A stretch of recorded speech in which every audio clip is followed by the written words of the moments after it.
Wassalamualaikum warahmatullahi wabarakatuh. Perkenalkan, nama saya Alma Nurania, NIM E2018-2244. Di sini saya akan menjelaskan pertumbuhan ekonomi. Pertumbuhan ekonomi adalah suatu kondisi di mana terjadi peningkatan produk domestik bruto dari suatu negara atau daerah. Pertumbuhan ekonomi dikatakan meningkat apabila persentase kenaikan produk domestik bruto atau PDB pada suatu periode lebih besar dari periode sebelumnya. Kenaikan PDB tersebut tidak disertai penghitungan persentasenya terhadap tingkat pertumbuhan produk.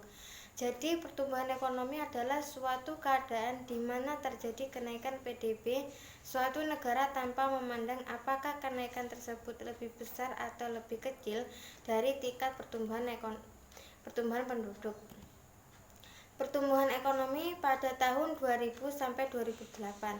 Kinerja perekonomian suatu negara diukur oleh beberapa indikator ekonomi yang bisa mencerminkan tingkat kegiatan ekonomi di masyarakat.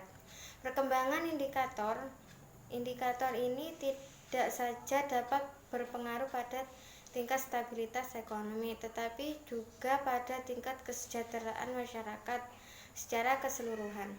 Salah satu indikator ekonomi terpenting adalah pertumbuhan ekonomi yang untuk mencapainya tidak saja dipengaruhi oleh tersedianya pembiayaan yang memadai, tetapi juga oleh masalah distribusi sumber daya. Pertumbuhan ekonomi pada tahun 2009.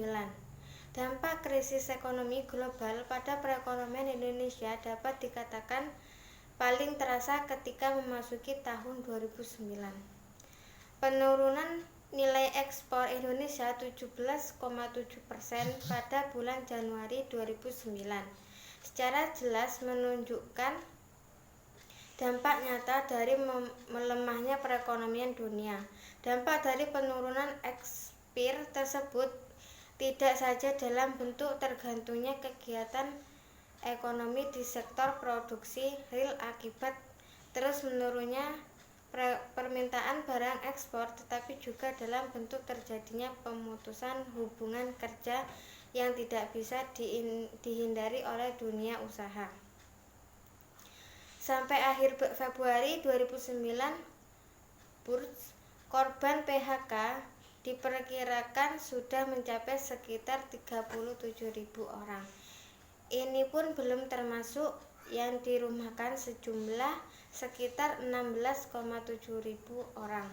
Sekian, terima kasih dari saya. Wassalamualaikum warahmatullahi wabarakatuh.